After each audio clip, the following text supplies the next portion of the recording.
অভিশপ্ত শয়তান থেকে মহান আল্লাহর নিকট আশ্রয় চাই। সকল প্রশংসা সমগ্র বিশ্বের প্রতিপালক মহান আল্লাহর জন্য। আজকে আমাদের খুতবার বিষয় দরুদ শরীফ। এই দরুদকে আরবিতে বলা হয় সালাওয়াত। একদিন আমার কাছে এক হুজুর এসেছিলেন, সালাম দিলেন। আমি তাকে জিজ্ঞেস করলাম, সালাত মানে কি? তিনি বললেন, নামাজ। তারপর আমি তাকে জিজ্ঞেস করলাম, আপনারা যে বলেন আসসালাতু আসসালামু আলাইকা ইয়া রাসূলুল্লাহ, এই আয়াতে সালাত মানে কি? তিনি বললেন, এই আয়াতে সালাত মানে হচ্ছে দুরূদ শরীফ। আল্লাহ পাক তো কুরআনকে হেফাজত করার দায়িত্ব নিয়েছেন। কুরআন যেহেতু বিকৃত করা যায়নি, তাই এর অর্থগুলোকে কি চরম মাত্রায় বিকৃত করা হয়েছে, আপনারা রুকু সিজদার ভিডিও দুটো দেখলে হয়তো একটু উপলব্ধি করতে পারবেন। আর সূরা হজের 40 নম্বর আয়াতে গেলে দেখবেন এই সেম সালাওয়াত এর অর্থ করেছে ইহুদিদের উপাসনালয়, মানে তাদের মন্দির, তাদের টেম্পল।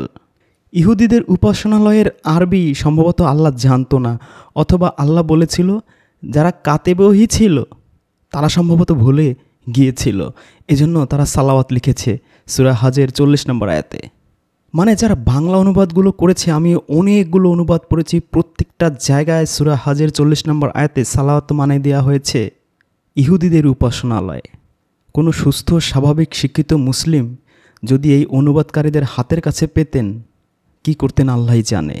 যাই হোক, এই দুরুদ বা এই সালাওয়াত ইসলামী শরীয়তের পরিভাষায় আল্লাহ রাসূল সালামুন আলা মুহাম্মদকে তার গুণকীর্তন, তার প্রশংসাসূচক এবং ধর্মীয় আশীর্বাদ সূচক কিছু শব্দ প্রয়োগ করে প্রেরণ করা হয়, সেটাকেই বলা হয় দুরূদ শরীফ।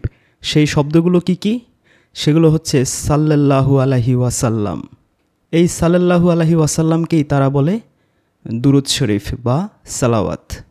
যারা সুন্নি বা শিয়া মুসলিম, তারা মনে করে যে এটা তাদের প্রতিদিনকার একটা বাধ্যতামূলক কাজ, যে যখনই তারা আল্লাহ রাসূলের নাম শুনবে, পড়বে বা বলবে, তখনই তাদের প্রতিদিনের রুটিন হলো, প্রতি মিনিট বা ঘন্টার রুটিন হলো, যখনই তারা এই নামটা শুনবে তখনই তারা এই সাল্লাল্লাহু আলাইহিসসালাম এই শব্দগুলো উচ্চারণ করবে। যারা পীর অলি আউলিয়ার পূজারী, যারা মাজার পূজারী, যারা নবী পূজারী বা যারা রাসূল পূজারী, তারা আজ থেকে প্রায় 1100-1200 বছর পূর্বে আল্লাহ রাসূলের মৃত্যুর 200-300 বছর পরে এই দুরূদ শরীফ আবিষ্কার করেছে এবং এটাকে সমগ্র মুসলিম বিশ্বব্যাপী ব্যাপক জনপ্রিয় করেছে শত শত হাজার হাজার হাদিস রচনার মাধ্যমে। যে হাদিসগুলো সূরা আহজাবের 56 নম্বর আয়াতের সাল্লু শব্দের বিকৃতির মাধ্যমে তারা ঘটিয়েছে। আয়াতটা হলো, ইন্নাল্লাহা ওয়া মালাইকাতাহু ইউসাল্লুনা আলান নবী ইয়া আইয়ুহাল্লাযিনা আমানু সাল্লু আলাইহি ওয়া সাল্লিমু তাসলিমা। এই আয়াতে সাল্লু শব্দ আল্লাহ ব্যবহার করেছেন 3টা ক্ষেত্রে। আল্লাহ নিজে সাল্লু করেন, তার ফেরেশতারা সাল্লু করে, ও ঈমানদারেরা তোমরাও নবীর উপরে সাল্লু করো। মানে আপনি শুনলেন রহিম ব্যানানা খাচ্ছে, করিম ব্যানানা খাচ্ছে, রফিক ব্যানানা খাচ্ছে। আপনি এক হাতুড়ে স্কুল মাস্টারকে জিজ্ঞেস করলেন যে স্যার ব্যানানা মানে কি? তিনি বললেন ব্যানানা মানে হচ্ছে আপেল। আরেক মাস্টারকে জিজ্ঞেস করলেন, সে বলল ব্যানানা মানে হচ্ছে কমলা। আরেক মাস্টারকে জিজ্ঞেস করলেন, তিনি বললেন ব্যানানা মানে হচ্ছে কলা। মানে এক ব্যানানার 3টা অর্থ 3 মাস্টার করেছে। একজন ব্যানানার অর্থ করেছে কলা, একজন কমলা, একজন আপেল। ধরুন আপনার এলাকার কোনো এমপি সাহেব কোনো এক গ্রামে আসলেন, এসে তিনি গ্রামের যত দুস্থ, অভাবী, অসহায় মানুষ আছে তাদেরকে অর্থ সাহায্য করলেন এবং তিনি গ্রামবাসীকে বলে গেলেন যে আমি যখনই পারি তখনই এই অসহায় গরিব মানুষদেরকে অর্থ সাহায্য করব এবং আমার দলের যারা আছো তোমাদেরকে বলে রাখছি, তোমরা যখনই সুযোগ পাও, যখনই তোমাদের সাধ্যে কুলায়, তখন এই গ্রামবাসী যারা অসহায় দরিদ্র আছে তাদেরকে অর্থ সাহায্য করবে। তার দলের লোকদের এই কথা বলার পর তিনি গ্রামবাসীদের উদ্দেশ্যেও একই কথা বললেন যে গ্রামবাসী আপনারা যারা আছেন, আপনারা সবাই আপনাদের সাধ্য অনুযায়ী আপনাদের গ্রামে যারা অসহায় আছে, দরিদ্র আছে, নিঃস্ব আছে, তাদেরকে অর্থ সাহায্য করবেন। কারণ আমার আন্ডারে তো অনেক গ্রাম আছে। এভাবে একটা গ্রামের প্রতি সবসময় লক্ষ্য করা তো আমার পক্ষে সম্ভব হবে না, আর আমার দলের নেতাকর্মীদের পক্ষেও হয়তো সম্ভব হবে না। এজন্য আপনারা যারা গ্রামবাসী আছেন, আপনাদেরই ফার্স্ট প্রায়োরিটি, আপনারা সব সময় যখনই সুযোগ পান, যখনই সাধ্যে কুলায়, তখনই এই অসহায় দরিদ্র মানুষদেরকে অর্থ সাহায্য করবেন। আর আমি তো করি, আর আমার দলের লোকদের, নেতাকর্মীদের আমি বলে যাচ্ছি, তারাও করবে। ঘটনা কি ঘটলো, যখন এমপি মহোদয় সেই গ্রাম থেকে চলে গেলেন তার কর্মস্থলে বা তার অফিসে বা তার সংসদে, গ্রামবাসীর কাছে যখনই কোনো অসহায় গরিব দুস্থ মানুষ আসতো সাহায্যের জন্য, তখনই সেই গ্রামবাসী কী করতো জানেন? তারা বলতো, ও এমপি সাহেব আপনি এদেরকে অর্থ সাহায্য করুন, ও এমপি সাহেব আপনি এদেরকে অর্থ সাহায্য করুন। এমপি সাহেব 2-3 মাস পরে কথা শুনে আবার গ্রামে আসলেন, এসে সবাইকে বললেন, কি ব্যাপার? আমি তো আপনাদের বললাম যে আমি যখনই পারি তখনই এদের সাহায্য করি, আমার দলের কর্মীরাও করে, নেতাকর্মী যারা আছে। আপনাদের বললাম আপনারা যখনই আপনাদের সাধ্যে কুলাবে, আপনাদের কাছে যদি কোনো অভাবী অসহায় মানুষ আসে আপনারাও করবেন। আপনারা তাদের অর্থ সাহায্য না করে তাদের জন্য দোয়া পড়ছেন। কি দোয়া? যখনই তারা আপনাদের কাছে অর্থ সাহায্য চায় তখনই নাকি আপনারা বলেন, এমপি সাহেব আপনি ওনাকে অর্থ সাহায্য করেন। এর মানে কি? এই ফাজলামের অর্থ কি? এই বেয়াদবির, এই বদমাইশির অর্থ কি? এই বেয়াদবি, এই বদমাইশি, এই ফাজলামি এই 1300 বছর ধরে সমগ্র মুসলিম বিশ্বের শত শত হাজার হাজার লক্ষ কোটি মুসলিম আল্লাহর সাথে করছে, আল্লাহর রাসূলের সাথে করছে। আল্লাহ এই আয়াতের প্রথমেই বলে দিয়েছেন যে আল্লাহ নিজেই তার রাসূলের উপর সল্লু করেন, তার ফেরেশতারাও রাসূলের উপর সল্লু করে। হে ঈমানদারেরা, তোমরাও রাসূলের উপর সল্লু করো। আপনারা সেই গ্রামবাসীর মতো নিজেরা অর্থ সাহায্য না করে উল্টো এমপি সাহেব কি বলছেন, যখনই তারা আসে আপনাদের কাছে, হে এমপি সাহেব এই গ্রামবাসীকে অর্থ সাহায্য করেন, ঠিক একইভাবে আপনারা বলছেন, হে আল্লাহ তুমি নবীর উপর সাল্লু করো, আল্লাহুম্মা সাল্লি আলা মুহাম্মদ। এটা যে কত বড় ধৃষ্টতা, কত বড় বেয়াদবি, কত বড় আল্লাহর সাথে ফাজলামি, আপনি কি কখনো ঠান্ডা মাথায় চিন্তা করে দেখেছেন? আল্লাহ যেখানে এই আয়াতের শুরুতেই বলছেন যে আল্লাহ নিজে তার রাসূলকে সল্লু করেন, হে ঈমানদাররা তোমরাও সল্লু করো, আপনারা আল্লাহর রাসূলকে সল্লু না করে উল্টো আল্লাহকেই অর্ডার দিচ্ছেন যে আল্লাহ হুম্মা সাল্লি আলা মুহাম্মদ, আল্লাহ তুমি রাসূলকে সল্লু করো। আরে আল্লাহ তো প্রথমেই বলেছেন যে আমি নিজে সল্লু করি। ফার্স্টই আয়াতের শুরুতেই বলেছেন আল্লাহ যে আমি সল্লু করি, আমার ফেরেশতারাও করে, তোমরাও সল্লু করো। আপনারা সল্লু না করে উল্টো আল্লাহকে অর্ডার দিচ্ছেন যে আল্লাহ আল্লাহুম্মা সাল্লি আলা মুহাম্মদ, আল্লাহ তুমি রাসূলকে সল্লু করো। ঠিক ওই গ্রামবাসীর মতো, হে এমপি সাহেব তুমি এই গরিব মানুষকে সাহায্য করো। এমপি সাহেব তো প্রথমেই বলেছে যে আমি তো করি, যখনই আমি সুযোগ পাই আমার সাধ্য অনুযায়ী আমি অল টাইম এই গরিব মানুষদের, অসহায় মানুষদের সাহায্য করি। দ্বিতীয় পার্টে আবার কি কৌশল আপনারা অবলম্বন করেছেন? আপনারা একই ব্যানানার 3 অর্থ বানিয়েছেন। আল্লাহ যখন সাল্লু করে বলছেন তখন এই আল্লাহর সাল্লু মানে ধরছেন আপেল, ফেরেশতাদের সাল্লু মানে হচ্ছে কমলা, আর ঈমানদারদের সাল্লু মানে হচ্ছে কলা। একই কাজই তো করা হচ্ছে। ইবলিশ তার সমগ্র জীবনে যতগুলো মাস্টার প্ল্যান করে সবচেয়ে বেশি সাকসেসফুল হয়েছে, তার চেয়ে 1000 কোটি গুণ বেশি সাকসেসফুল হয়েছে এই আয়াতে কোনো এক মোল্লা আলেমোলামা নামধারী কোনো এক ইবলিশের চেলাকে এই ব্রেন ঢুকিয়ে দিয়েছে যে এই আয়াতে 3 সাল্লুর 3 অর্থ। প্রথম সাল্লুর আল্লাহ যখন সাল্লু করে এটার মানে হচ্ছে অনুগ্রহ, ফেরেশতারা যখন সাল্লু করে এর অর্থ হচ্ছে দোয়া, আর তোমরা যখন সাল্লু করবে এর অর্থ হচ্ছে দরুদ। ইবলিশের সম্ভবত আর কোনো কাজেই এই পৃথিবীতে এত হাজার বছরে যত শত নবী রাসূল এসেছেন আর কোনো কাজে এত সুন্দর চমৎকার সুচারুরূপে তিনি সম্পন্ন করতে পারেননি যতটা সুন্দরভাবে তিনি এই সূরা আহজাবের 56 নম্বর আয়াত দিয়ে সেই মোল্লা নামধারী ইবলিশের চেলাকে দিয়ে এই অর্থ বিকৃতির মাধ্যমে শত শত হাজার হাজার লক্ষ কোটি মুসলিমদের ধোঁকা দিয়ে এইভাবে বোকা বানিয়েছে। এখানেই শেষ না, শত শত হাজার হাজার ফজিলতের হাদিস বানানো হয়েছে আল্লাহর রাসূলের নামে। কি কি হাদিস বানানো হয়েছে এবং কোথায় কোথায় বানানো হয়েছে? শুধুমাত্র বুখারীতেই 41টা হাদিস আছে শুধুই ফজিলত নিয়ে। মুসলিমে আছে, তিরমিজিতে, আবু দাউদ, মুওয়াত্তা, ইবনে মাজাহ, দারিমি, আহমদিয়া, বাইহাকি, মুশকাত, কোথাও বাদ নেই। শত শত হাজার হাজার ফজিলতের হাদিস বানানো হয়েছে। এমন এমন ফজিলত যে পৃথিবীর সকল মুসলিমকে অকর্মণ্য করার, চোখের পলকে জান্নাত পাওয়ার, শত শত হাজার হাজার বছরের গুনাহ মাফ করার কি নেই হাদিসে। মানে এই দুরূদ শরীফের হাদিস পড়লে আপনি দেখবেন যে এই পৃথিবীতে একটা মুসলমানের যা দরকার সব আছে এই দুরূদ শরীফের হাদিসের মধ্যে। প্রথম হাদিস হচ্ছে, এই দুরূদ পড়লে স্মৃতিশক্তি বৃদ্ধি পায়, দারিদ্রতা নির্মূল হয়ে যায়, মানুষ কোনো গরিব থাকবে না যে দুরূদ পড়বে, মানুষের কোনো ক্ষুধা থাকবে না, মানুষের কোনো অভাব থাকবে না, মানুষের যত দুঃখ কষ্ট বিপদ আপদ আছে সব কিছু চলে যাবে। আরেক হাদিসে আছে, মানুষের সকল সমস্যার সমাধান করে দেবে যদি সে দুরূদ শরীফ পড়ে। আরেক হাদিসে আছে, মানুষকে এই দুনিয়ায় সকল ধরনের নিরাপত্তা দেবে যদি সে দুরূদ শরীফ পড়ে। আরেক হাদিসে আছে যে পরকালে মানুষকে একেবারে নিশ্চিন্ত করে দেবে, তার কোনো টেনশন ভয় কিছুই থাকবে না যদি সে সারাদিন দুরূদ পড়তেই থাকে। মানুষের 10টা পাপ নির্মূল করে দেবে, আরেক হাদিসে আছে। আরেক হাদিসে আছে মানুষের সকল পাপই মাফ হয়ে যাবে। আরেক হাদিসে আছে মানুষের 200 বছরের গুনাহ মাফ হয়ে যাবে। আরেক হাদিসে আছে দান সদকা করলে যেই সওয়াব তার সম পরিমাণ সওয়াব দেওয়া হবে। আরেক হাদিসে আছে যে উহুদ পাহাড়ের সম পরিমাণ সওয়াব তার আমলনামায় লেখা হবে।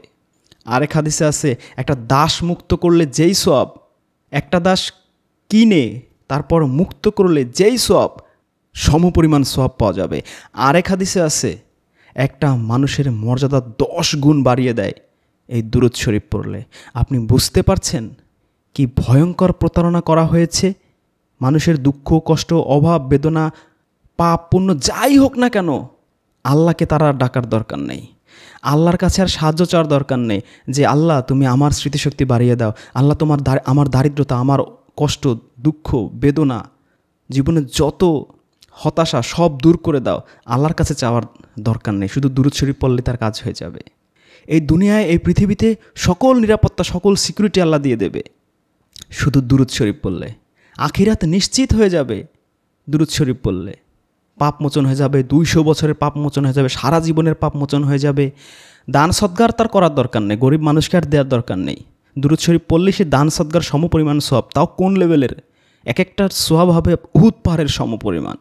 একটা দাস কিনে মুক্ত করলে যেই সওয়াব সম লেভেলের সওয়াব পাওয়া যাবে শুধু দুরূদ শরীফ পড়লে। বলুন তো এই মুসলিমরা কেন অসহায় দরিদ্র অভাবী মানুষকে দেবে? সে তো না দিয়ে শুধু দুরূদ শরীফ পড়বে, আল্লাহুম্মা সাল্লি আলা মুহাম্মদ।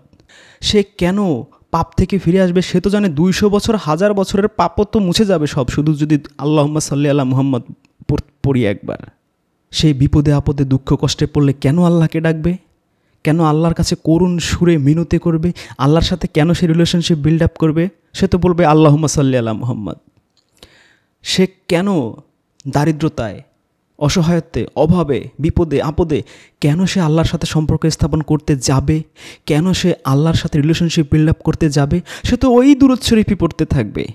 আল্লাহর কাছ থেকে চিরস্থায়ী বন্দোবস্ত করা হয়েছে যে আল্লাহর কাছ থেকে মানুষকে সারা জীবনের জন্য 1000 কোটি মাইল দূরে নিয়ে যাওয়ার এমন দারুণ রাস্তা ইবলিস শয়তান বানিয়েছে, মানুষের পেছনে আর তার পড়ে থাকা লাগবে না। সে নিশ্চিন্তে পৃথিবীর কোনো এক প্রান্তে চুপচাপ বসে বসে শুধু হাসবে আর মজা দেখবে। কারণ এমন ভাইরাস ঢুকিয়ে দেয়া হয়েছে সেই আলেম নামধারী জালেমদের মাধ্যমে যে আল্লাহর সাথে এই তার বান্দাদের আর কখনোই কোনো সম্পর্ক স্থাপিত হবে না। আল্লাহর কাছে কেউ আর চাইবে না কোনো কিছু।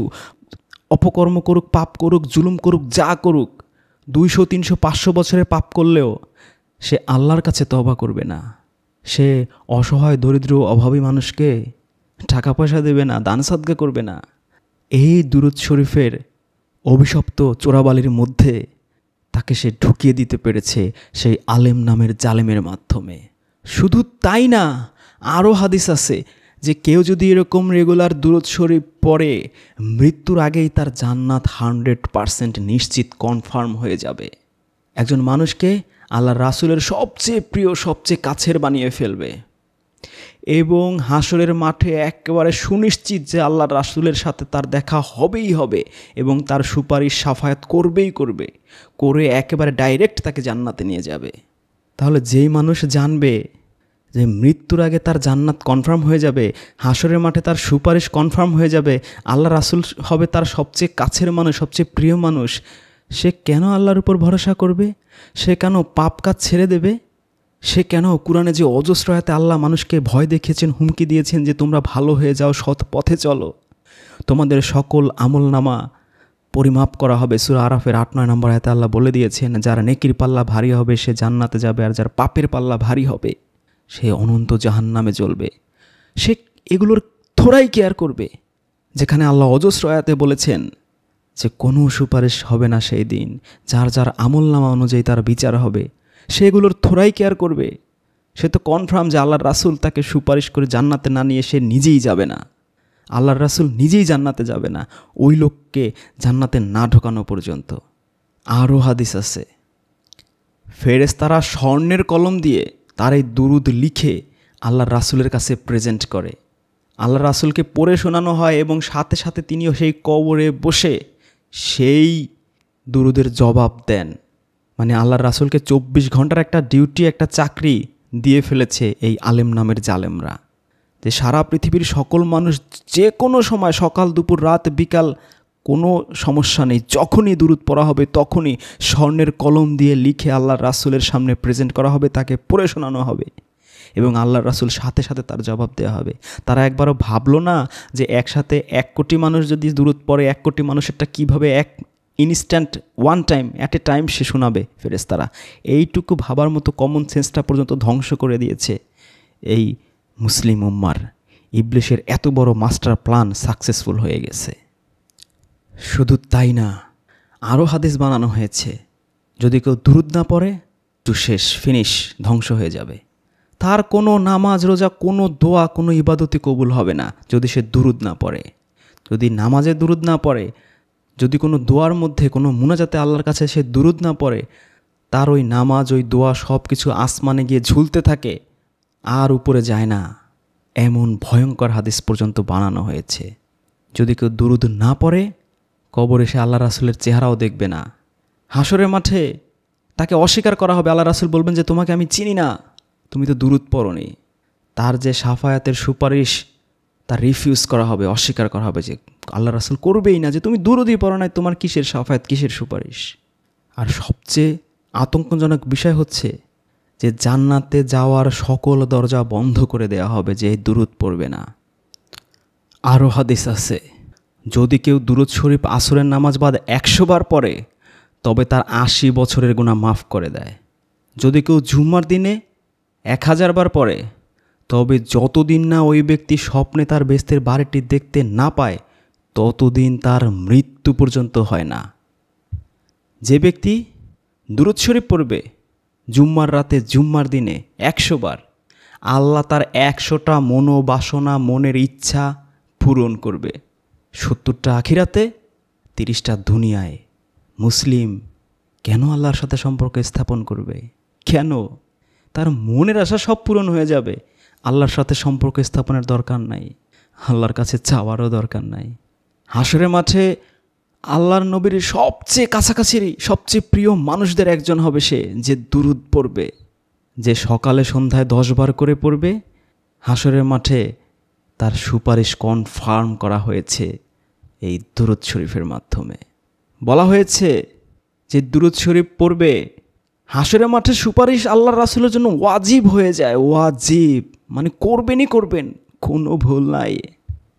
আরও দুরুদ শরীফ আছে, যে ব্যক্তি কিতাবে আমার উপর দুরুদ পাক লিখেছে, যতক্ষণ পর্যন্ত আমার নাম ওই কিতাবের মধ্যে থাকবে ফেরেশতারা তার জন্য ক্ষমা প্রার্থনা করতেই থাকবে। আল্লাহর কাছে কেন ওই ব্যক্তি ক্ষমা চাইতে যাবে? ফেরেশতারাই তার হয়ে ক্ষমা চাইতেছে 24 আওয়ার্স। আরও হাদিস আছে, যে দুরুদ শরীফ পড়বে হাসরের মাঠে তার হিসাব নিকাশ তাড়াতাড়ি হয়ে যাবে, দ্রুততম সময়ের মধ্যে তার হিসাব নিকাশের ঝামেলা শেষ। আরও হাদিস আছে, যে দুরুদ শরীফ পড়বে নামাজের পর হামদ সানা দুরুদ শরীফ পাঠকারীকে বলা হবে দোয়া করো, যেই দোয়া করবে সেই দোয়া কবুল করা হবে। মানে দোয়াও কনফার্মেশন করা হয়ে গেছে।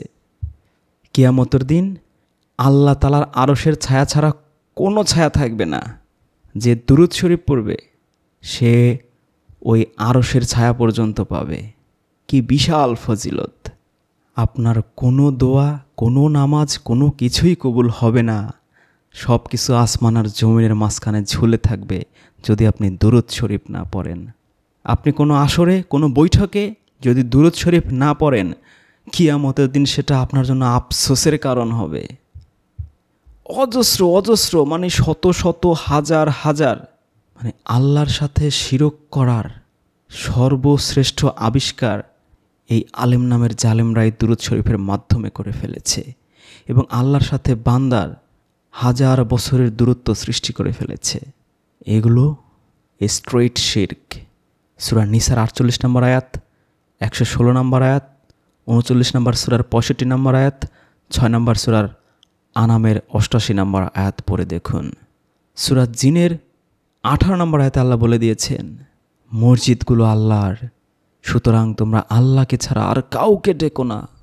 আল্লাহ রাসূলকে আল্লাহ 20 নম্বর আয়াতেই শিখিয়ে দিচ্ছেন, বলো আমি কেবল আমার রবকেই ডাকি এবং তার সাথে কাউকেই শরিক করি না। আল্লাহর রাসূলকে আল্লাহ বলতে বলেছেন যে বলো আমি শুধু আমার রবকেই ডাকি। সেইখানে মসজিদে গিয়ে নামাজে পড়ে ডাইরেক্ট আল্লাহর রাসূলকে আপনি ডাকছেন, সালামও দিচ্ছেন, শুধু ডাকছেনই না।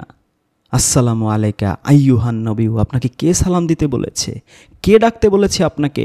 আল্লাহর রাসূলকে আল্লাহ ডাইরেক্ট বলেছেন যে বলো আমি শুধু আমার রবকেই ডাকি।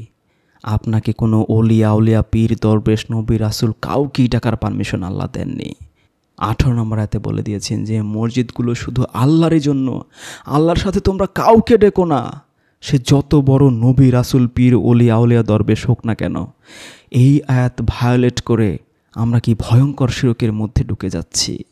শুধু মৃত একজনকে আমরা ডাকছিই না, তাকে সালামও দিচ্ছি। কেন?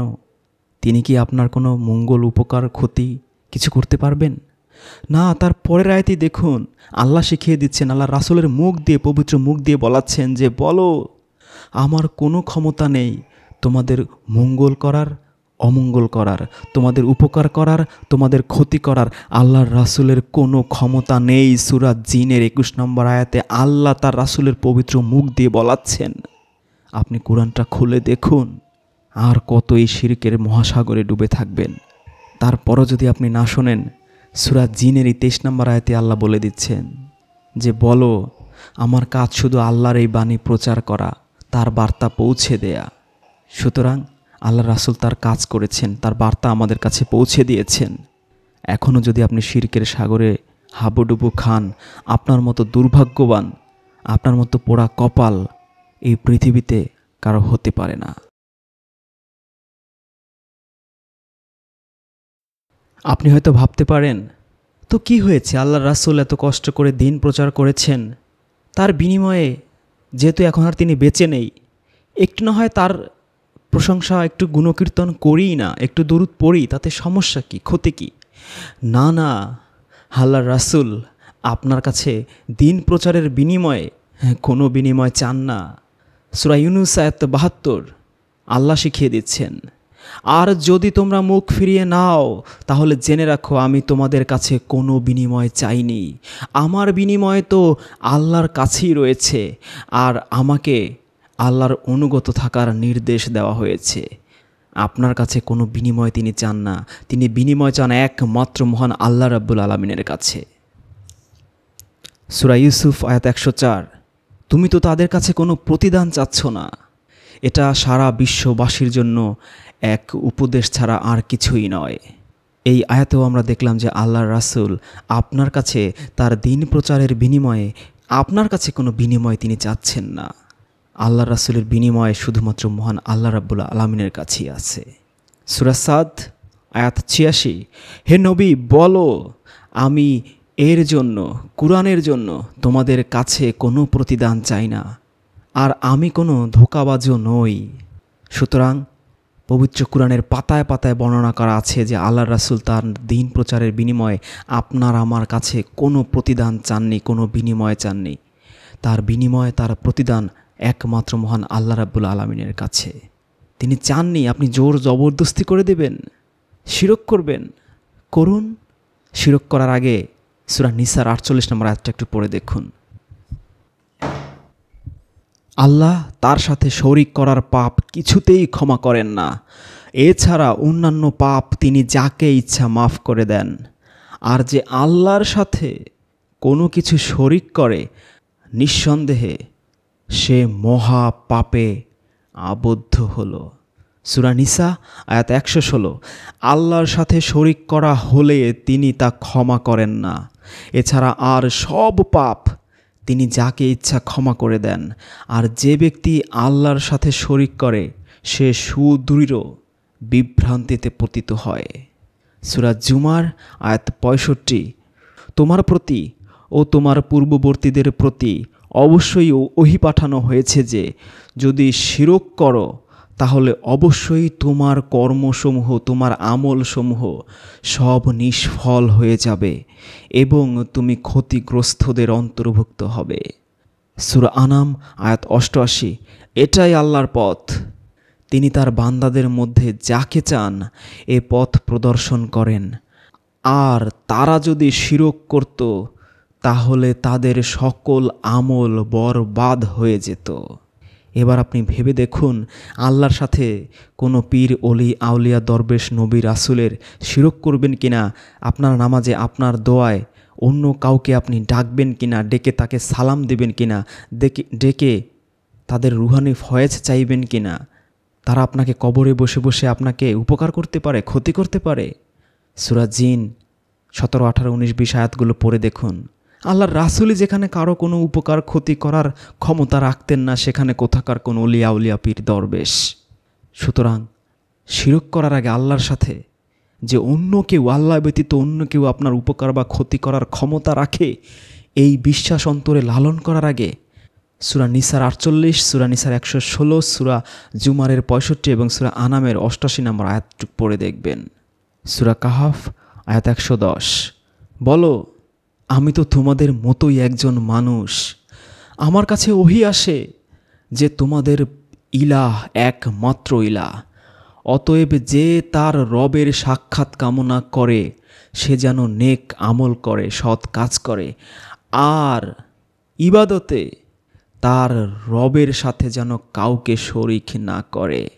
সুতরাং আপনার যে কোনো ধরনের ইবাদতে আল্লাহ ছাড়া অন্য কাউকে যদি শরিক করেন, তাকে ডাকেন, যদি মনে করে থাকেন সে আপনার কোনো উপকার বা ক্ষতি করতে পারবে, দুনিয়া বা আখিরাতে আপনাকে শাফায়াত করে জান্নাতে নিয়ে যেতে পারবে, এতটুকু উপকার সে করতে পারবে, অথবা দুনিয়াতে আপনার বিভিন্ন ধরনের দারিদ্রতা দূর করে দেবে, অভাব, অনটন, বিপদ, আপদ, বালা, মুসিবত বিভিন্ন কিছু দূর করে দেবে, বিভিন্ন ধরনের সফলতা আপনার জীবনে নিয়ে আসবে, আপনি সূরা কাহফের 110 নম্বর আয়াত পড়বেন।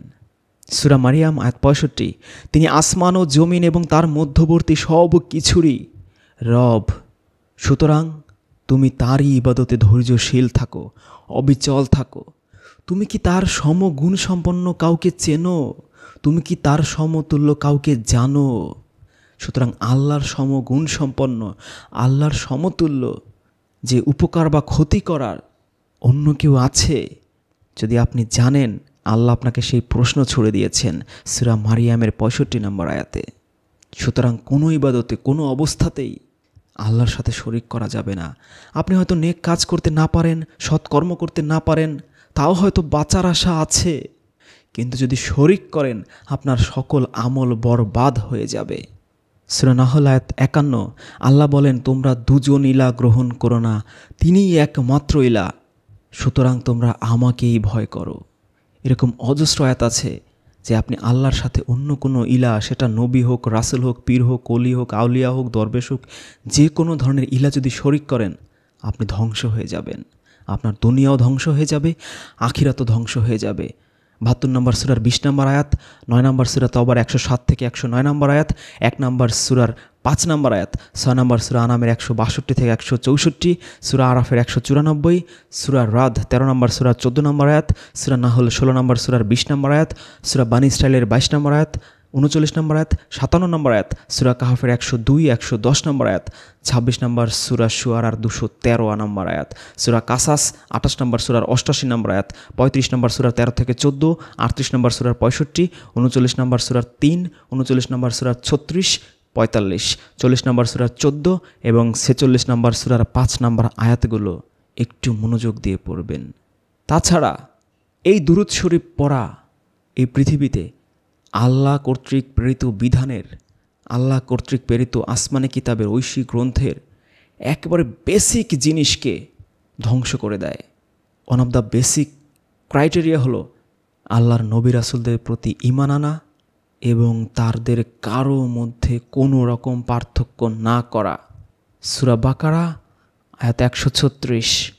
তোমরা বলো, আমরা আল্লাহকে বিশ্বাস করেছি এবং যা আমাদের কাছে নাজিল করা হয়েছে, যা ইব্রাহিম, ইসমাইল, ইসহাক, ইয়াকুব ও তার বংশধরদের কাছে নাজিল করা হয়েছিল এবং যা মুসা, ঈসা ও অন্য নবীদেরকে তাদের প্রভুর পক্ষ থেকে দেওয়া হয়েছিল তাও বিশ্বাস করেছি। আমরা এই নবীদের মধ্যে কারো সাথে কারো পার্থক্য করি না। এটা আল্লাহ শিখিয়ে দিচ্ছেন এবং এই কথা আল্লাহ রাসূলের পবিত্র মুখ থেকে বেরিয়ে এসেছিল যে তোমরা বলো, আমরা আল্লাহর নবীদের কারো সাথে কারো পার্থক্য করি না। সূরা নিসা আয়াত 285, একই কথা, লা নুফাররিকু বাইনা আহাদিম মির রাসূলি, আমরা কোনো নবী রাসূলের সাথে কোনো পার্থক্য করি না। সূরা আল ইমরান আয়াত 84, বলো, আমরা আল্লাহর প্রতি, আমাদের উপর যা নাজিল করা হয়েছে তার প্রতি, ইব্রাহিম, ইসমাইল, ইসহাক, ইয়াকুব ও তার বংশধরদের উপর যা যা নাজিল করা হয়েছে তার প্রতি এবং মুসা, ঈসা ও অন্যান্য নবীদেরকে তাদের রবের পক্ষ থেকে যা যা দেওয়া হয়েছে তার প্রতি ঈমান এনেছি। তাদের কারো মধ্যে আমরা পার্থক্য করি না, আর আমরা সবাই আত্মসমর্পণকারী। সূরা আম্বিয়া আয়াত 92। তোমাদের এই সব জাতিগুলো একই জাতি, আর আমি তোমাদের প্রতিপালক, কাজী আমার ইবাদত করো। সুতরাং কেউ ঈসার উম্মত, কেউ মুসার উম্মত, কেউ ইব্রাহিমের উম্মত, কেউ সালামুন আলা মুহাম্মদের উম্মত, এরকম পার্থক্য করা যাবে না। আল্লাহ বলে দিয়েছেন যে তোমাদের এই জাতি, তোমাদের এই উম্মত একই উম্মত। সূরা মুমিনুন আয়াত 51, হে রাসূলগণ, তোমরা হালাল খাদ্য সামগ্রী থেকে আহার করো এবং সৎ কাজ করো, নেক আমল করো। তোমরা যা করো অবশ্যই আমি তা ভালোভাবে অবগত আছি। তোমাদের এসব উম্মত তো একই উম্মত, আর আমি তোমাদের প্রতিপালক, কাজী আমাকেই ভয় করো। কিন্তু মানুষেরা তাদের ধর্মকে নিজেদের মধ্যে বহু ভাগে বিভক্ত করেছে, আর প্রত্যেক দলই নিজেদের বিশ্বাস নিয়ে আনন্দে আছে। তাহলে সূরা মুমিনুনেরও 52 নম্বর আয়াতে আল্লাহ বলে দিয়েছেন যে তোমাদের উম্মত একই উম্মত। সুতরাং আমাদের ঈসার উম্মত, মুসার উম্মত, মুহাম্মদের উম্মত, ইব্রাহিমের উম্মত, লুতের উম্মত কোনো পার্থক্য করা যাবে না, না উম্মতের সাথে, না কোনো নবীদের সাথে। তাহলে সূরা বাকারার 136, 285, সূরা নিসা, সূরা আল ইমরানের 84, সূরা আম্বিয়ার 92, সূরা মুমিনুনের 51 থেকে 53, এতগুলো আয়াতে কোনো উম্মতের সাথে, কোনো নবী রাসূলের সাথে পার্থক্য করা চরমভাবে নিষিদ্ধ করেছেন আল্লাহ। তাহলে আপনি কেন সকল নবীদের পরে বলছেন আলাইহিসসালাম, ইব্রাহিম আলাইহিসসালাম, মুসা আলাইহিসসালাম, ঈসা আলাইহিসসালাম, আর মুহাম্মাদের পরে বলছেন সাল্লাল্লাহু আলাইহিসসালাম? সাল্লাল্লাহু কথাটা অতিরিক্ত বলছেন কেন? এই পার্থক্য আপনি করছেন? যদি এই আপনি পার্থক্য অদূর ভবিষ্যতেও করতে চান তাহলে সূরা বাকারার 136, 285, সূরা আল ইমরানের 84, সূরা আম্বিয়ার 92 এবং সূরা মুমিনুনের 51 থেকে 53 আয়াত পড়ে তারপর পার্থক্য করবেন। আর যদি এই আয়াতগুলো লুকিয়ে রাখেন, প্রকাশ না করেন, দেখেও না দেখার ভান করেন, আল্লাহ পাক আপনাকে বলে দিয়েছেন যে তোমরা কি কুরআনের কিছু আয়াতে বিশ্বাস করো আর কিছু আয়াতে বিশ্বাস করো না? আপনার জন্য কি শাস্তি আছে? একটু কুরআন খুলে পড়ে দেখবেন। সূরা ইউসুফের 106 নম্বর আয়াতে মহান আল্লাহ বলেন, অধিকাংশ মানুষই আল্লাহতে বিশ্বাস করে, আল্লাহর উপর ঈমান রাখে, সেই সাথে সাথে তারা শিরকও করে। এই আয়াত পরিষ্কার ভাষায় আমাদের জানিয়ে দিচ্ছেন যে আমরা পৃথিবীর অধিকাংশ মুসলিমই আল্লাহকে বিশ্বাস করার পরও, আল্লাহর প্রতি ঈমান আনার পরও এই শুধুমাত্র দুরূদ শরীফের মাধ্যমেই মুশরিক হয়ে যাচ্ছি, আল্লাহর সাথে শিরক বানিয়ে ফেলছি আল্লাহর নবীকে, আল্লাহর রাসূলকে। শুধু যে এই পৃথিবীর লক্ষ লক্ষ কোটি কোটি মুসলিম এই দুরূদ শরীফের মাধ্যমে মুশরিক হয়ে যাচ্ছে তাই নয়, তারা নাস্তিক হয়ে যাচ্ছে, তারা মুনাফিক হয়ে যাচ্ছে। কিভাবে?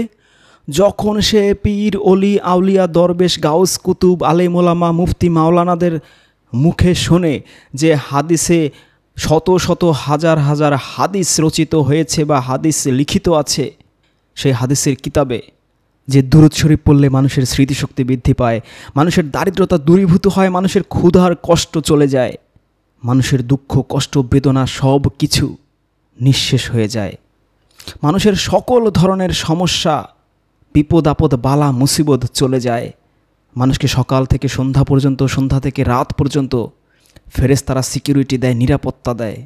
এত এত ফজিলত শোনার পর যখন সেই বিপদে আপদে বালা মুসিবতে ক্ষুধায় দারিদ্র্যে কষ্টে দুরূদ শরীফ পড়তেই থাকে, কিন্তু যখন দেখে যে না, তার দুঃখ কষ্ট বেদনা অভাব অনটন দারিদ্র্য বালা মুসিবত কিছুই দূর হয় না, আস্তে আস্তে আল্লাহর প্রতি তার বিশ্বাস উঠে যায়, ভরসা উঠে যায়। সে মনে করে এগুলো সবই মিথ্যে, সবই বানোয়াট, সবই ভুয়া, আল্লাহ বলতে আসলে কিছু নাই। যদি সে খুব প্রচণ্ড সাহসী হয়, সে নাস্তিক হয়ে যায়, সবার সামনে সমস্বরে বুক ফুলিয়ে চিৎকার করে বলে যে না, এই ধর্ম আমি বিশ্বাস করি না, এটা একটা মিথ্যে ধর্ম, একটা বানোয়াট ধর্ম, আল্লাহ বলতে কিছু নাই। যদি থাকতোই তাহলে এই যে আমি এত দুরূদ শরীফ পড়ছি, আমার বিপদ আপদ বালা মুসিবত অভাব অভিযোগ দারিদ্র্য ক্ষুধা কষ্ট কিছুই তো দূরীভূত হলো না। যেহেতু হচ্ছে না, তার মানে আসলে এই ধর্মটা মিথ্যাই বানোয়াট। সে নাস্তিক হয়ে যায়। আবার মুনাফিক হয়ে যায় কিভাবে? যখন মানুষ দেখে যে এই দুরূদের ফজিলতের মধ্যে আছে যে এত এত দুঃখ কষ্ট বেদনা অভাব অভিযোগ বিপদ আপদ বালা মুসিবত সব কিছু চলে যায়, সকাল থেকে রাত পর্যন্ত সে ফেরেশতাদের হেফাজতে থাকে, এত এত ফজিলত, কিন্তু যখন দেখে যে না, কিছুতেই কোনো কাজ হচ্ছে না, তার কোনো সমস্যায় দূরীভূত হচ্ছে না, কষ্ট যাচ্ছে না, অভাব মিটছে না, তখন সে হয়তো লোক দেখানোর ইবাদতগুলো চালিয়ে যায়, কিন্তু তার মনের কোণে অন্তরের অন্তঃস্থলে আস্তে আস্তে দানা বেঁধে ওঠে যে আসলে আমি যে ধর্ম পালন করছি এটা সত্য না মিথ্যা। যদি সত্যই হতো তাহলে কেন আমার এত শত শত দুরূদ শরীফে কোনো কাজ হচ্ছে না? যাদের সাহস খুব কম, অথবা পরিবারের ভয়ে, সমাজের ভয়ে, আত্মীয় স্বজনের ভয়ে, সমাজ থেকে বিচ্যুত হওয়ার ভয়ে সে আর মুখে ঘোষণা করে না যে আমি নাস্তিক, সে মুসলিমের বেশ ধরে থাকে, কিন্তু সে মুনাফিক হয়ে যায়। কারণ তার এই আল্লাহর প্রতি বিশ্বাস ভরসা উঠে যায় যখন দেখে যে এই দুরূদ শরীফের কোনো কাজ তার হচ্ছে না।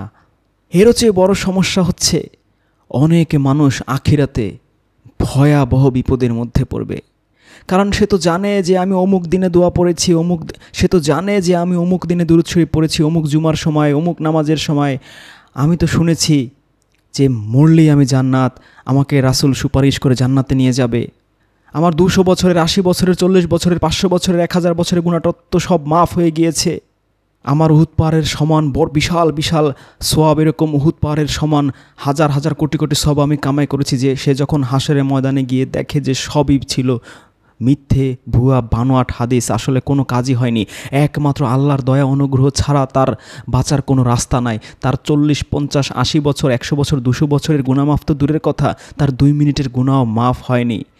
যেহেতু সে আল্লাহর কাছে খাস তওবা করে সমস্ত পাপ বিসর্জন দিয়ে মুমিন মুত্তাকি হওয়ার চেষ্টা সাধনা সংগ্রাম করেনি, উল্টো দিকে আল্লাহর সাথে শরীক স্থাপন করে তার সকল আমল বরবাদ হয়ে গিয়েছে, তখন সে পুরো হাসরের মাঠে হাহাকার দীর্ঘশ্বাস ছাড়া, আর্তনাদ ছাড়া, আর্তচিৎকার ছাড়া তার আর কিছুই করার থাকবে না।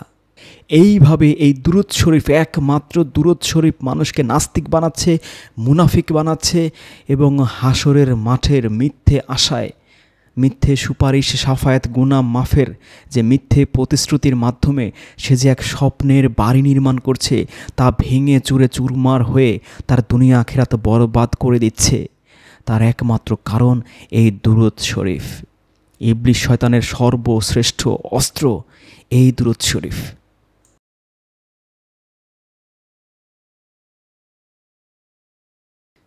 এবার দেখি আমরা এই সূরা আহজাবের 56 নম্বর আয়াতে আসলে আল্লাহ সাল্লু বলতে কি বুঝিয়েছেন। কুরআনে সাল্লু সালাতের 2-3টা অর্থই আছে মাত্র, এবং প্রত্যেকটা অর্থ কাছাকাছি। আপনি যদি আরবের কোনো দেশে থাকেন, আপনি দেখবেন যে সে সকল দেশে যত যোগাযোগ মন্ত্রণালয় আছে, যত পরিবহন মন্ত্রণালয় আছে, যত mobile phone telephone company transportation সকল জায়গায় আপনি দেখবেন যে এই যোগাযোগ বলতে তারা সালাত শব্দটাই বোঝে। ইত্তিসালাত নামে অনেকগুলো কর্পোরেশন, অনেকগুলো কোম্পানিও আছে। সুতরাং আরবের যারা মাতৃভাষা, যদিও আমরা জানি যে ভাষা তো সতত পরিবর্তনশীল, আজ থেকে মাত্র 100 বছর আগে লেখা মাইকেল মধুসূদন দত্তের মেঘনাদ বধ কাব্যের যে কোনো পাতা, অত বড় কাব্যের আপনি যে কোনো এক পাতা নিয়ে আপনি যত বড় উচ্চশিক্ষিত হন না কেন, অনার্স মাস্টার্স যত ডিগ্রি আপনার থাকুক না কেন, আপনি যদি তার মাত্র 20% অর্থ করতে পারেন, তাহলে বুঝে নেবেন যে আপনি বর্তমান পৃথিবীতে যত বাঙালি আছে তার মধ্যে সর্বোচ্চ শিক্ষিত। কারণ এত কঠিন এবং এত জটিল লাগে সেই মেঘনাদ বধ কাব্য, এত কঠিন বাংলা মনে হয়, অথচ মাত্র 100 বছর আগে তিনি লিখেছেন। তাহলে ভাবেন যে আজ থেকে 1000-1200-1400 বছর আগে লেখা আরবি ভাষায় একটা কিতাব কুরআন, তার কত পার্সেন্ট আরবের লোকজন বোঝে? কারণ ভাষা তো সতত পরিবর্তনশীল।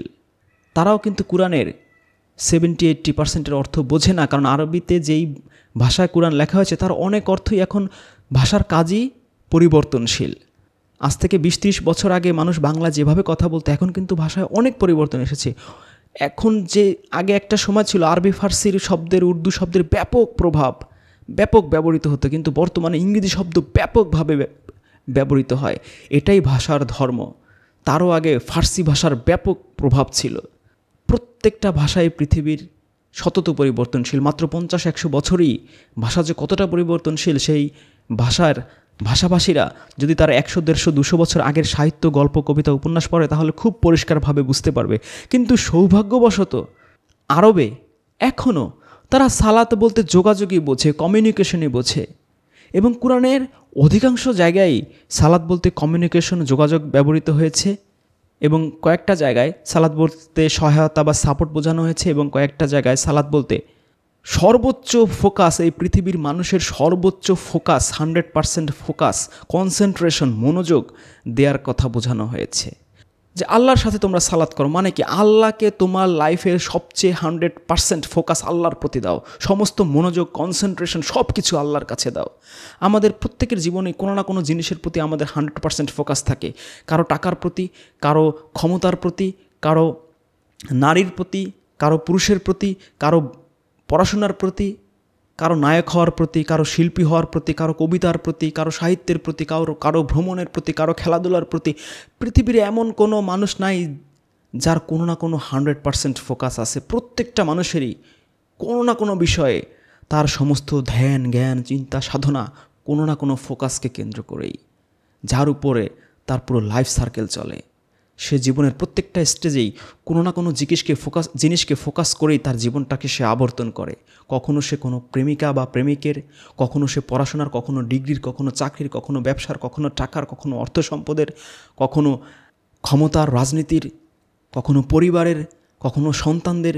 কোনো না কোনো জিনিস তার লাইফের 100% ফুল ফোকাসই থাকে। এজন্য আল্লাহ কুরআনে সালাতের ম্যাক্সিমাম ক্ষেত্রে অর্থ করেছেন যে এই ফোকাস, 100% মনোযোগ, কনসেন্ট্রেশন এবং যোগাযোগ, কমিউনিকেশন, যে তোমরা আল্লাহর প্রতি তোমাদের লাইফের 100% ফোকাস শুধু আল্লাহর প্রতি দাও, আল্লাহর সাথে কমিউনিকেশন করো, যোগাযোগ করো। কিভাবে? তার পন্থা, উপায়, পদ্ধতি আল্লাহ কুরআনের পাতায় পাতায় বর্ণনা করে দিয়েছেন। কিভাবে আমরা আল্লাহর সাথে কমিউনিকেট করব, কিভাবে আমরা আমাদের লাইফের সমস্ত ফোকাস আমরা আল্লাহর উপর দেব। আল্লাহ বলে দিয়েছেন যারা মুমিন তারা সবচেয়ে বেশি ভালো আল্লাহকে বাসে, সবচেয়ে বেশি ভয়ও আল্লাহকেই করে। তাহলে আমার লাইফের ফোকাসটা কোথায়? আমার সমস্ত লাইফের এম ইন লাইফে হচ্ছে আল্লাহর সান্নিধ্য। আমার সমস্ত ফোকাসই হচ্ছে আল্লাহকে খুশি করা। আমার সমস্ত ফোকাসই হচ্ছে আল্লাহর ভয়, যে এই কাজটা, এই পাপটা আমি করব না। আমার মনে আল্লাহর ভয় আছে।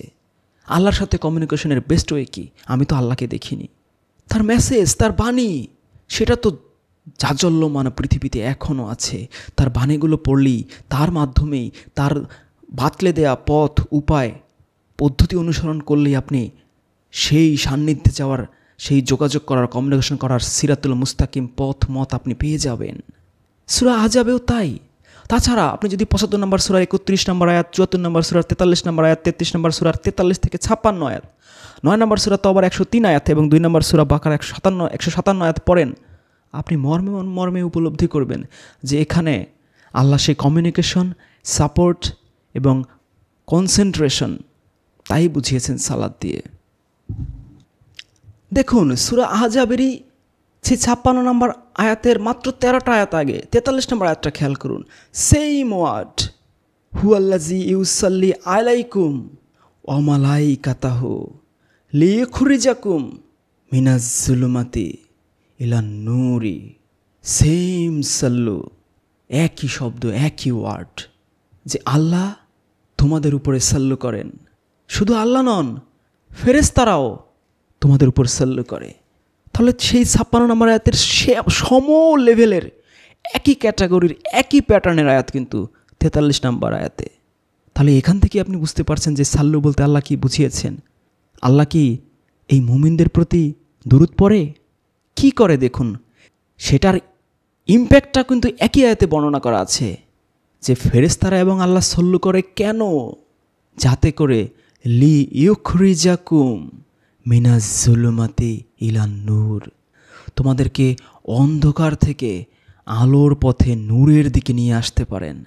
তাহলে আমরা যে অন্ধকারে আছি জাহিলিয়াতের, সেখান থেকে যদি আমরা মুমিন হতে পারি, আল্লাহ আমাদের সাল্লু করবেন। আমরা যখনই মুমিন হব তখনই আল্লাহ আমাদের স্পেশাল আমাদের উপরে ফোকাস দেবেন, 100% ফোকাস, 100% কনসেন্ট্রেশন দেবেন, মনোযোগ দেবেন।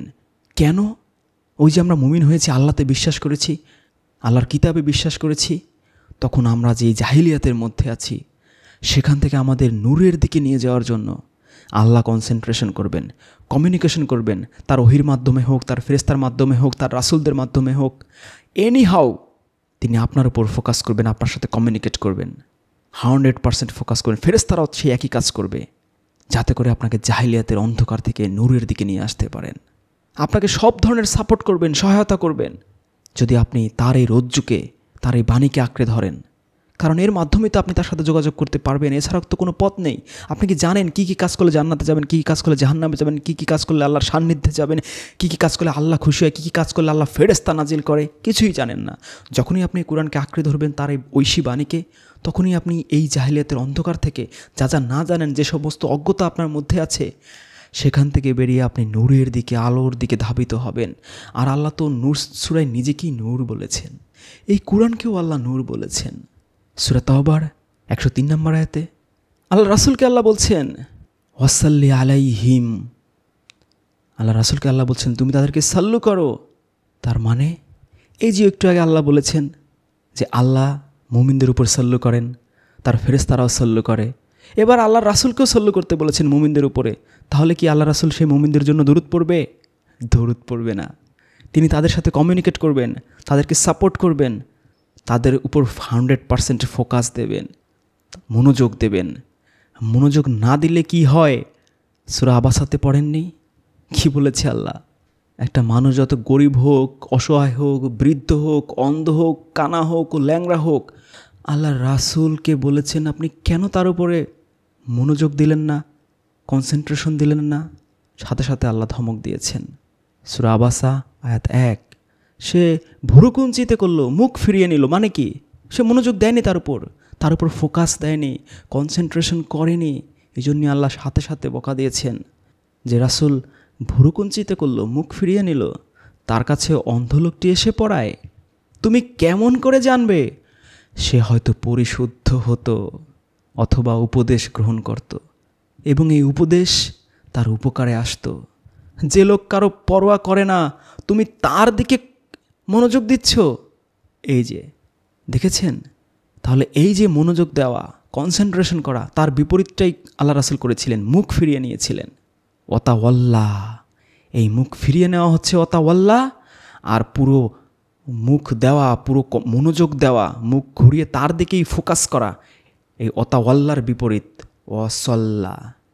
এই জন্য আল্লাহ সূরা তাওবার 103 নম্বর আয়াতে ওখানে আল্লাহ রাসূলকে বলছেন তুমি ওই যে সূরা আবাসাতে ওই বৃদ্ধ লোকটির দিকে ওয়াতাওয়াল্লা করেছিলে, সেই ওয়াতাওয়াল্লা করো না, তুমি তার ওয়াতাওয়াল্লার উল্টোটা করো, তুমি ওয়াসাল্লা করো, মানে তার উপরে মনোযোগ দাও। আর তুমি যখনই এই মুমিনদের উপরে ওয়াসাল্লা করবে, তখন তারা অনেক শান্তি পাবে। যে ওই সূরা আবাসাতে ওই বৃদ্ধ লোকটির উপর যখন তুমি মনোযোগ দিয়েছিলে না, মুখ ফিরিয়ে নিয়েছিলে, সে তো কষ্ট পেয়েছিল। তাহলে মুখ ফিরিয়ে নিলে যে কোনো মানুষই কষ্ট পায়, দুঃখ পায়। যদি সে কারো কাছে আসে। আপনি যদি কোনো চেয়ারম্যান, কোনো এমপি, মন্ত্রী কারো কাছে যান, আর যদি সেই লোক আপনার দিকে, সেই এমপি, মন্ত্রী যদি আপনার দিকে ফিরেও না থাকে, আপনার কাছে কেমন লাগবে? আর যদি হাজার হাজার শত শত মানুষের সামনে বলে, আরে রইসুদ্দিন নাকি, কেমন আছো তুমি, তখন আপনার বুকটা খুশিতে কেমন ভরে উঠবে। ঠিক একইভাবে আল্লাহ রাসূল যখন অনেক মুমিনদের মধ্যে কারো প্রতি এরকম মনোযোগ দিত, আরে রইসুদ্দিন কেমন আছো, আল্লাহ রাসূল আমার দিকে মনোযোগ দিয়েছেন, আমার দিকে ফিরেছেন, আমার উপর ফোকাস দিয়েছেন, এত মানুষের মধ্যে বলেছেন, আরে রইসুদ্দিন তুমি কেমন আছো, খুশিতে বুকটা ভরে ওঠে। আল্লাহ সে কথাই বলেছেন সূরা তাওবার 103 নম্বর আয়াতে, যে তুমি যখন তাদের দিকে ওয়াতাওয়াল্লা না করে অসল্লাহ করো, তারা প্রশান্ত হয়, তারা শান্তি পায়। তোমার এই অসল্লাটা তাদের শান্তির কারণ। অথচ কি দুর্ভাগ্যজনক, এখানে সবগুলো অনুবাদেই এই অসল্লার অর্থ দেয়া হয়েছে দুয়া। তাহলে সূরা আহজাবের 43 নম্বর আয়াতে কি আল্লাহ দুয়া করেন? ওখানেও তো অসল্লা বলা, আল্লাহ মুমিনদের উপরে অসল্লা করে। কি বলবো, সব সেই ইরানের, পার্সিয়ানদের, সেই জরুথ্রুস্টিয়ানদের কাছ থেকে যে কপি পেস্ট করে তারা সব অর্থ বিকৃত করেছে, তাদের রাগ ক্ষোভ থেকে, যে তাদের ছিল জরুথ্রুস্টিয়ান ধর্ম রাষ্ট্রধর্ম, তিনটা সাম্রাজ্য ছিল, সেই সাসানেদ সাম্রাজ্য, কি আলেকজান্দ্রিয়া সাম্রাজ্য, কি সাম্রাজ্য ছিল, সেই সাম্রাজ্য ভেঙে চুরে মুসলিমরা যখন সব দখল করে নিয়েছে, তাদের ধর্মটাকে ধ্বংস করে দিয়েছে জরুথ্রুস্টিয়ান, তারা আস্তে আস্তে ছলে বলে কৌশলে এই সমস্ত শিরকি জিনিস সব কিছু ঢুকিয়েছে। তাদের সেই করা অর্থই, একটা সময়তেই ভারতবর্ষে ফার্সি ছিল রাষ্ট্রভাষা, রাজভাষা। সেই মুঘল আমলে সম্রাট আকবর, হুমায়ুন, তাদের আমলে তখন তো এই শিক্ষাক্ষেত্রেও অগ্রগতি হয়েছিল, বাংলার অগ্রগতি হয়েছিল। তখন অনেক সেই রামায়ণ, মহাভারত এগুলোও বাংলায় অনুবাদ করা হয়েছিল, সেই লাইলি মজনু থেকে শুরু করে অনেক কিছু, ইউসুফ জুলেখা। তখন এই সমস্ত কুরআনও অনুবাদের বা অন্যান্য ধর্মগ্রন্থ এইভাবে অনুবাদ করার যখন শুরু করে, তখন তো প্রথমে ফার্সিতেই অনুবাদ হয়েছিল। এই ফার্সি থেকেই যখন বাংলাভাষীরা আবার অনুবাদ করা শুরু করে, তারা ডাইরেক্ট সম্ভবত এই ফার্সি থেকেই অনুবাদ করেছে। করার কারণে তাদের এই বিকৃতিগুলো অনুবাদ যখন করেছে, তারা তো আর আরবি অতটা বোঝে না।